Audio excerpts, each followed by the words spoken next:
How's it going, everybody? Welcome in to another episode of the Mavs Step Back Podcast. I'm your host, Dalton Trigg. Today, I am joined by my DallasBasketball.com colleague. He does a lot of great stuff for us at DallasBasketball.com. He does a lot of great stuff on his YouTube channel and other things as well on his Twitter page. But it's my guy, Grant Afseth. We are both preparing for a very rushed but very what should be a fun weekend in Springfield this weekend as Dirk gets enshrined at the I almost said Dallas basketball, at the Naismith Basketball Hall of Fame. He is in the Dallas Basketball Hall of Fame too, obviously, but we're looking forward to having a good time there. We're going to talk about that. We're going to talk about some of the other things going on in the Mavs news lately with them being strongly linked to Clint Capela as they have been all summer. So stick with us. We're going to get things started. Finds Hardaway. Maneuvers away from the closeout. Luka maneuvers away from the closeout. And that is about the best dunk we've ever seen out of Luka. This is a holy moment right here. Nice, though. It's real nice. Been a timeout call, but we ain't going nowhere. We're going to let you look at this again a time or two. Look at that face. Hi, this is Luka Doncic, and you're listening to the Mavs Step Back Podcast.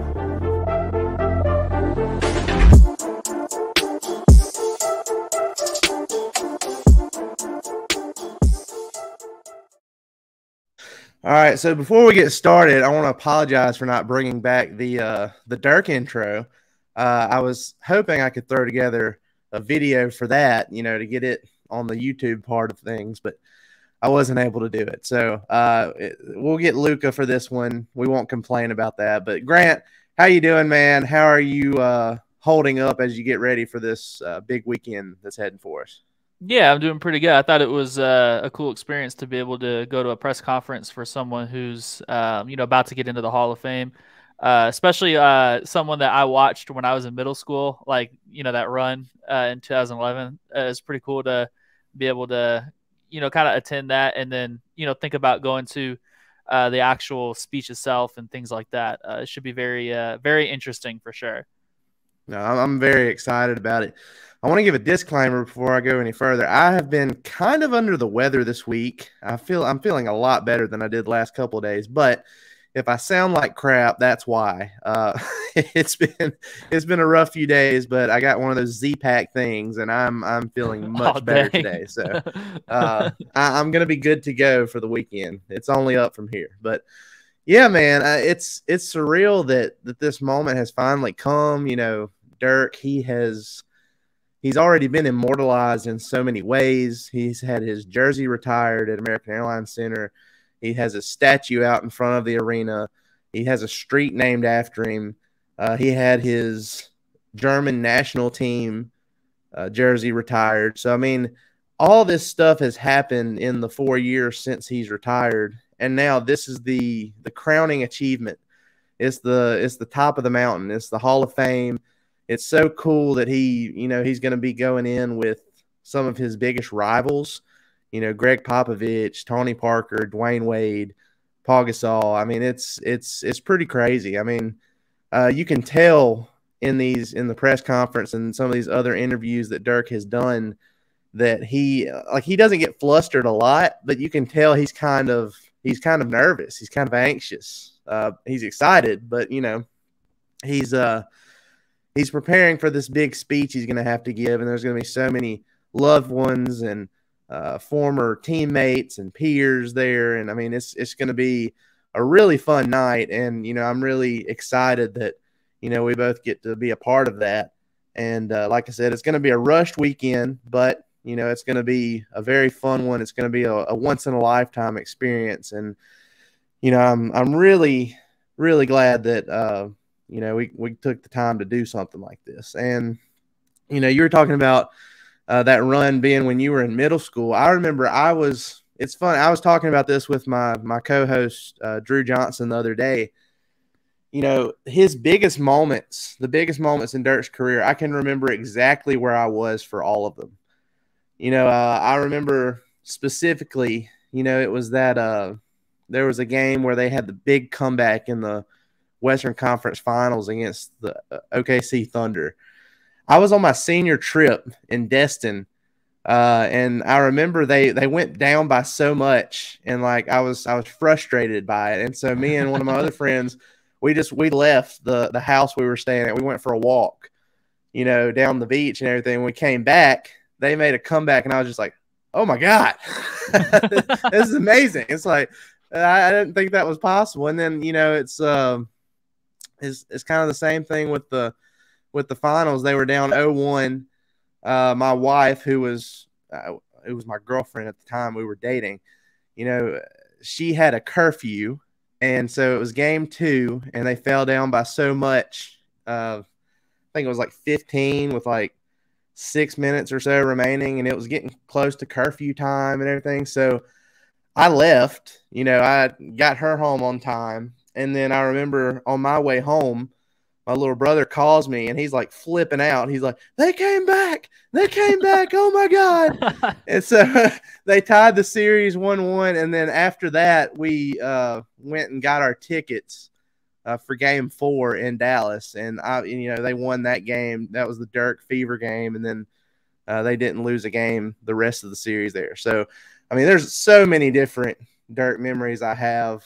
And I'll quit rambling after this and let you get in on it too. But my first actual Mavs game I attended live, I watched plenty before it, but the first one I attended live, me and my family were coming through Dallas in 2006, and we just so happened to see a billboard that was like Game 5 of the Western Conference Finals against the Suns.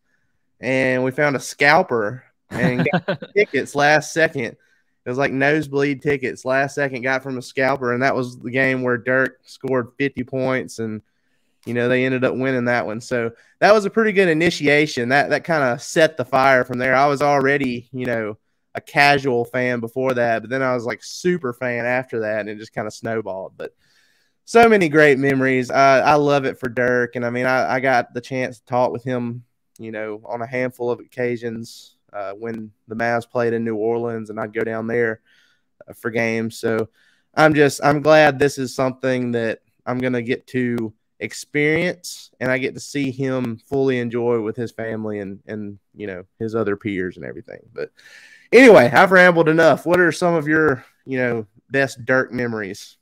I think one that's kind of like random, but when I was at ASU, I went to Luka's first game, like as a fan. I thought it was kind of cool to be able to, with him being on there as well, like kind of just seeing the whole, I guess you could say like the limited window of time that those two were teammates together.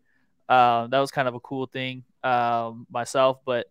Overall, I think like throughout the whole 2011 run, it was just kind of cool because I played, basketball at the time.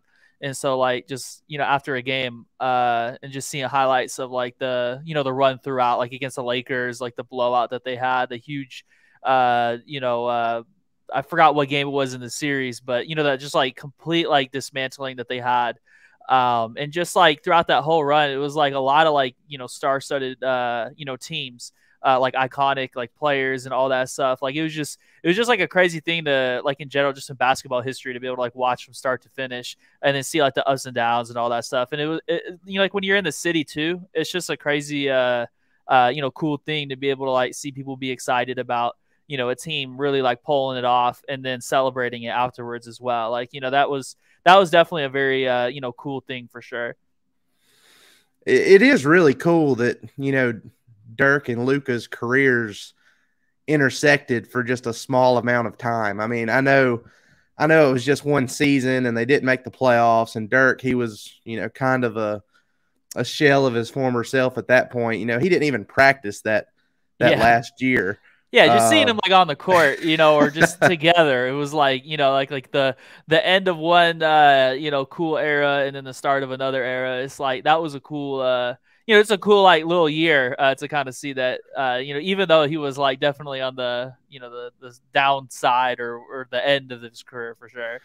And it's not to say that Luka wouldn't be what he is right now, because he obviously would have been, but you have to think that, having a full year to be around Dirk and, see his work ethic and, how he carries himself off the court and stuff like that, you have to think that that was a good initiation for Luka coming into the league, a good influence for him, right off the bat. So that was cool. Even after the finals, there were still so many cool Dirk moments. Like, I'll never forget, it was the season. I can't remember if it was the season after the finals year or it was the season after that, 2012 or 2013. But I remember the roster was just awful. Like, it was so bad. They had no business being even a 500 team. But between Dirk and Rick Carlisle, they ended up working their way back. I remember they had the 500 beards. They all agreed that they weren't going to shave until they got back to 500 because they fell like 6 or 7 games under 500 at one point. And one of the last games of the season, they were playing in New Orleans, and they were 1 game under 500. I was at that one, and I'll never forget, they ended up winning, and Dirk was just so happy going back to the locker room. He was going straight for that razor and shaving his beard that he had for like 2 months at that point. So, just little stuff like that. You had the, the 2014 series against the Spurs. They were the 8th seed going against the top seed Spurs. And, I think that they could have won that series if Dwan Blair hadn't been suspended late in the series. But, it's just Vince Carter hitting that buzzer beater in game 3 and giving him hope, toward the end of his career. I mean, stuff like that. I'm glad he got to be a part of. And, he didn't necessarily compete for a title after 2011, but, the teams were still competitive. And, he got to end his career with some dignity. It wasn't as good as it could have been, but they, the Mavs, they were kind of stuck between a rock and a hard place. And it took bottoming out toward the end of all that just so they could get Luka. And they still almost didn't get Luka. They had to trade with the Hawks to get him. So, but hopefully things are, trending upward for the Mavs now as far as their team building goes. They missed the playoffs last year, but, they only had 16 games where Kyrie and Luka played together, only 20 games with Kyrie period on the team. And both of those guys had nagging injuries. Luka with his quad, I believe it was, and then Kyrie with the plantar fasciitis injury.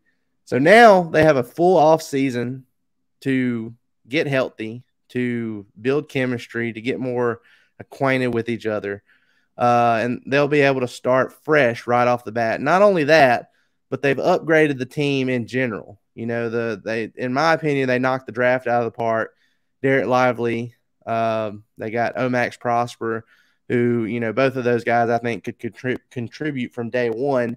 And then you got guys like Grant Williams, Seth Curry, maybe a Dante Exum could, find his way into, playing a factor on the margins there. So, overall, they've improved a lot.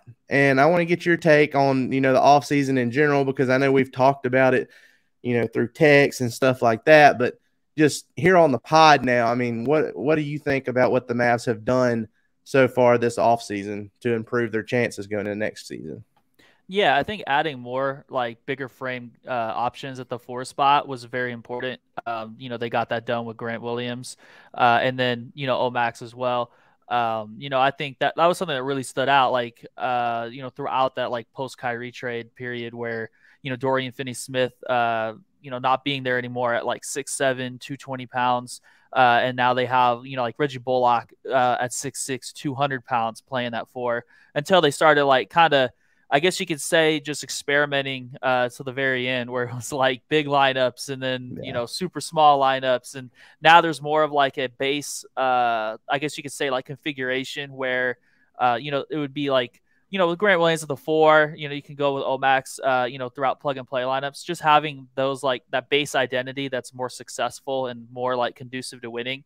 I think that's a big thing that they accomplished. And then like the center position, wanting to remake that spot. Adding Derek Lively. It remains to be seen like how quickly he'll be, utilized or like, comfortable with NBA level of, like getting used to playing as NBA athletes, the concepts, all that stuff. But, big picture wise, I think he's got all the tools that they would want or a team would want, I should say, in like that kind of dirty work, like shot blocking, rim rolling 5.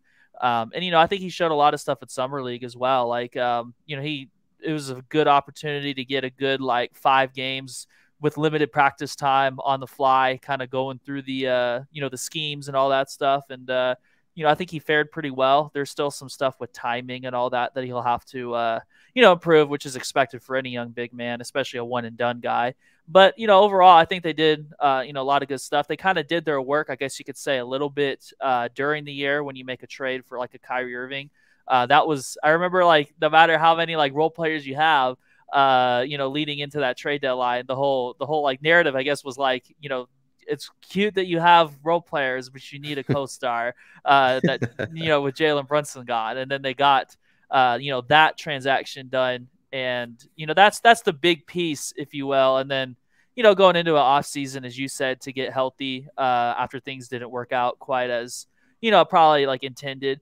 But, having a full training camp, something that Kyrie Irving, often brought up, at key points of that, like, final 20 game stretch or whatever it was, saying that, like, we're basically going through the ugly period, learning our each other's games, while we're playing high stakes, like must win games while everyone else has kind of had continuity.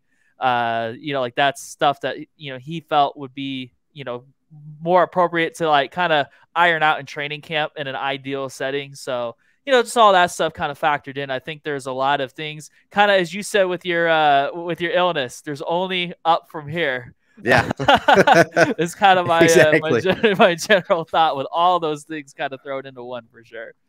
Well, what I've noticed anybody outside of Mavs circles, whether it's media or fans or whomever, it seems like if you're not in Mavs circles, you're skeptical, super skeptical, based on just how the season ended last year. But I mean, there's so much more that factors into that than just, oh, they traded for Kyrie and Kyrie tanked the season. That's not what happened. The numbers between Luka and Kyrie specifically were incredible. They're off the charts. They had I think it was like a little over 4.2 net rating. Their offensive rating was near 120 together. I mean, they had it going, but they didn't have the depth. They didn't have the right defensive pieces. And that's where, the draft comes into play, Omax and Lively, and then adding Grant Williams. And look, even with the center position, like Richaun Holmes, he's not going to help you defensively. But, given where the Mavs center position has been over the last couple of years, he could help out a lot. I mean, before the Kings traded for Sabonis from the Pacers, Richaun Holmes, he had a great year statistically. And, everybody said, oh, but their defense was worse in the league. But, the Pacers traded Sabonis for Tyrese Halliburton.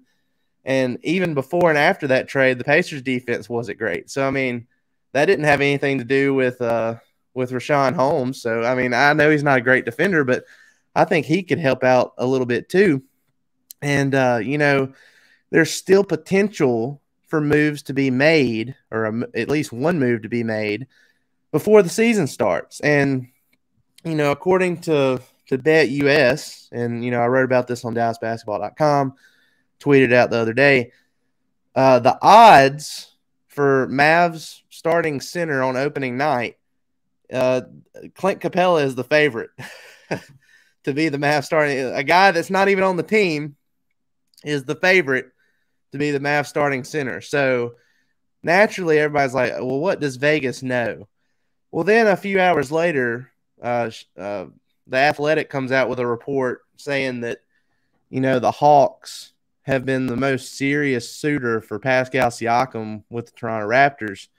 And you get to thinking like, well, maybe a deal there could be done here soon. And if so, then the Hawks will need a third team for Capela, and there you go. He could be on the map. So maybe there's, some stuff happening behind the scenes that's closer to being done than what we think. But what's your thoughts on, the Clint Capela stuff?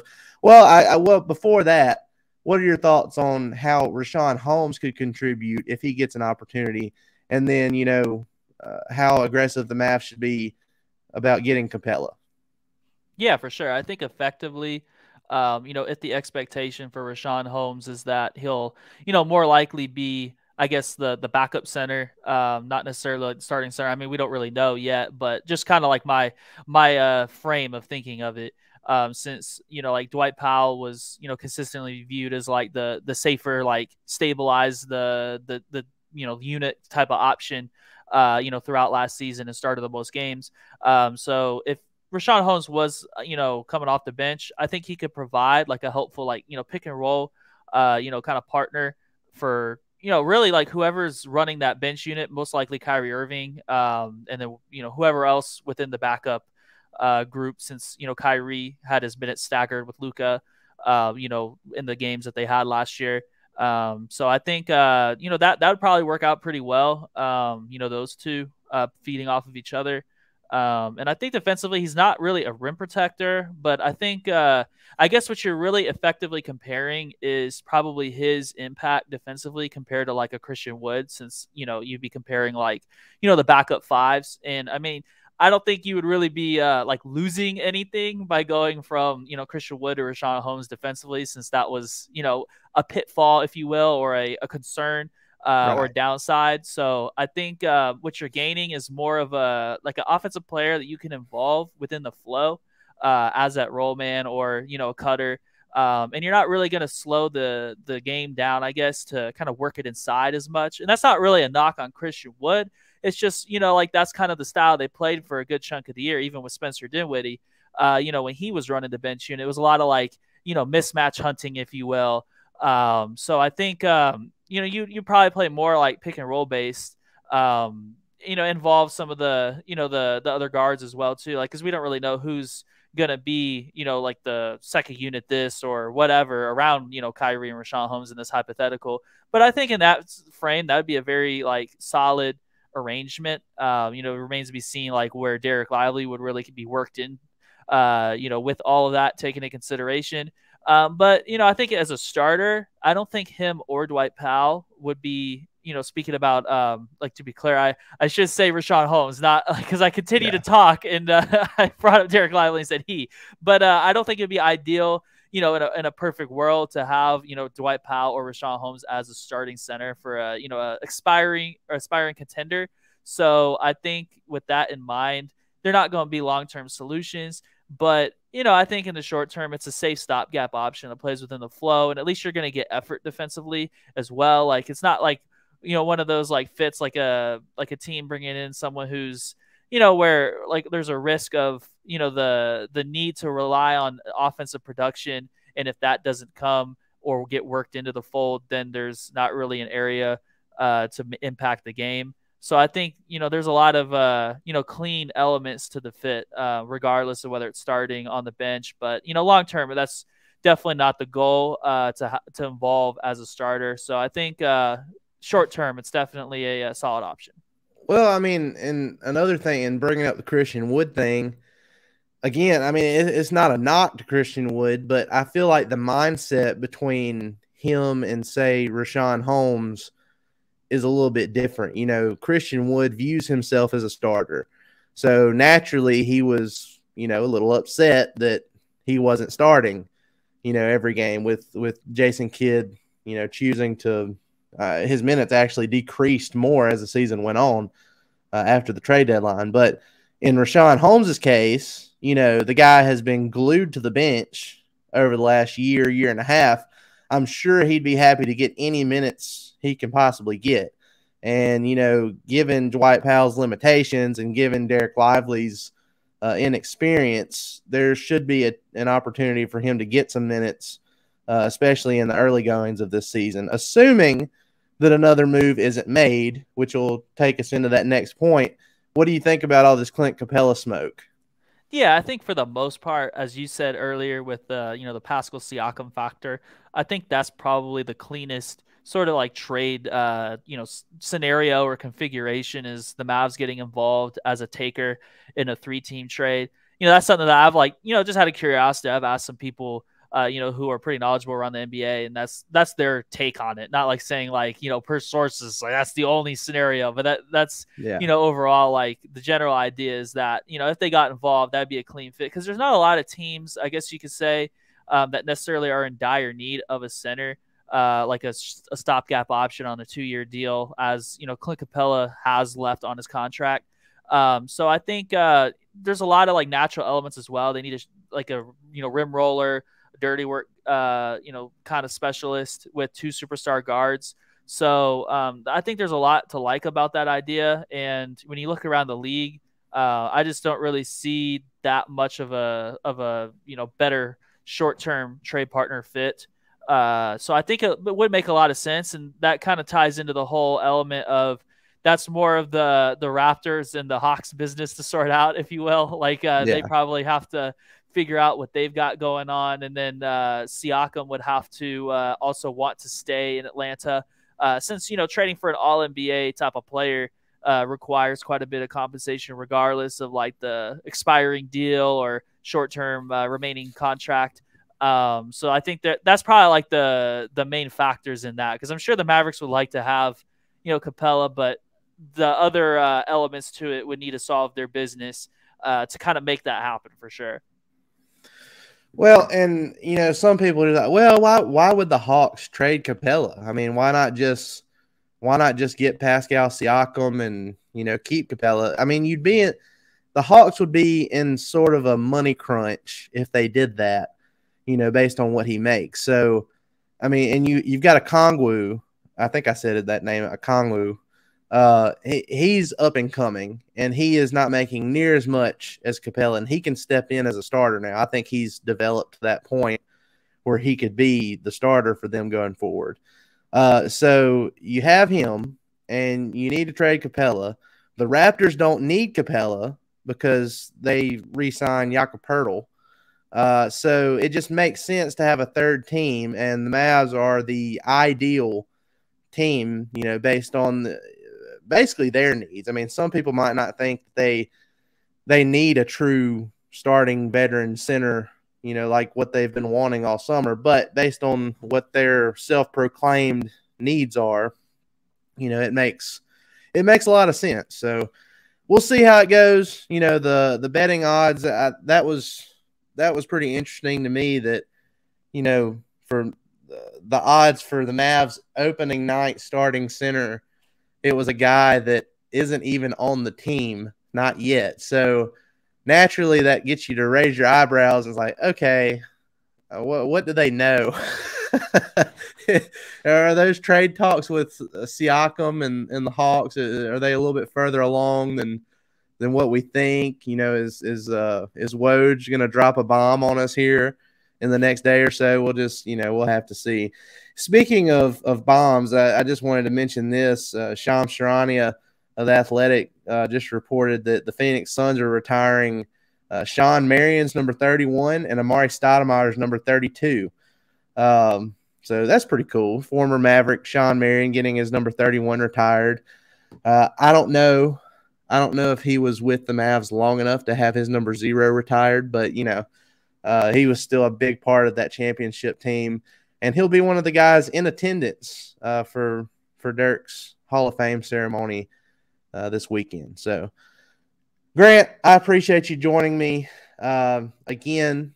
I hope you have a great weekend. I know I'm going to soak it all in. I know this is a once-in-a-lifetime opportunity. I know it's going to be emotional for Dirk and his family and, all the other people that have been tied to his career that are in attendance. And I'm super excited for it. I'm ready to actually get there and experience the cooler weather than what we have down here in the South. Oh yeah, for sure. I bet you would love to get up there. My truck thermostat, I don't know how accurate it is, but the other day it said 105 degrees, and I was just like, Jesus, please. So I'm ready to get up north where it's 20 degrees cooler, less humidity, and we're gonna have a good time. So. Guys, we appreciate y'all checking in and listening to the Mavs Step Back podcast per usual. Be sure to check out all of our work at DallasBasketball.com. We have a lot of stuff up this week, and there is plenty more coming throughout the rest of the week and throughout the weekend for Dirk's Hall of Fame enshrinement. So we appreciate it. Y'all have a great rest of your day, and we'll see you next time.